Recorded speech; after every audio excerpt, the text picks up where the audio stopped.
Sindh high court Karachi में Islamabad high court के justice Tariq Mahmud Jahangiri की डिग्री खत्म करण वाली दरख्वास्त से ॿुधणी थी। दरख्वास्त गुज़ार मौक़िफ़ इख्तियार कयो यूनिवर्सिटी के डिग्री खत्म करण जा इख्तियार नाहिन। अदालत धुरिन के नोटिस जारी कंदे जवाब तलब करे वरितो। केस की ॿुधणी 5 अक्टूबर ताईं मुलतवी कई वई आहे।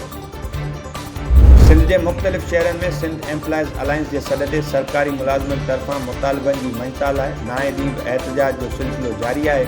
एहतजाजी मुज़ाहिरात दादू, मोरो, मटियारी, डिगरी, नवाबशाह, हैदराबाद, जामशोरो समेत ॿियनि इलाइक़नि में थिया।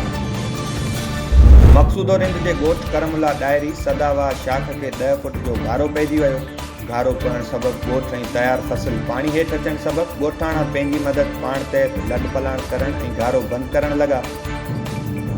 घारो में नौजवान की जबरी गुमशुदगी के खिलाफ वारसन ऐं नायो बिरादरी तरफां शटरबंद हड़ताल वारे सॾ ते सियासी समाजी ऐं क़ौमपरस्त जमायतन की हिमायत बाद अॼु घारो शहर में शटरबंद हड़ताल कई वई। हड़ताल सबबि शहर जा समूरा नंढा वॾा कारोबारी मर्कज़ बंद रहा। वापारी नौजवान रियाज़ नायो के जबरी गुम करण खिलाफ ऐं संदसि वारसन सां हमदर्दी के इज़हार में हड़ताल कई वई।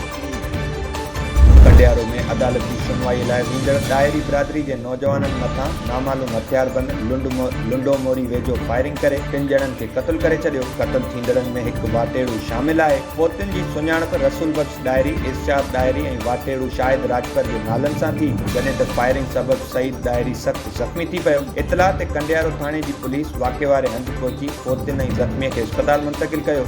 ॿिए पासे ज़िले की पुलिस जवाबदारनि की गिरफ़्तारी लाइ ॻोठ खे कड़ो चाढ़े छॾियो।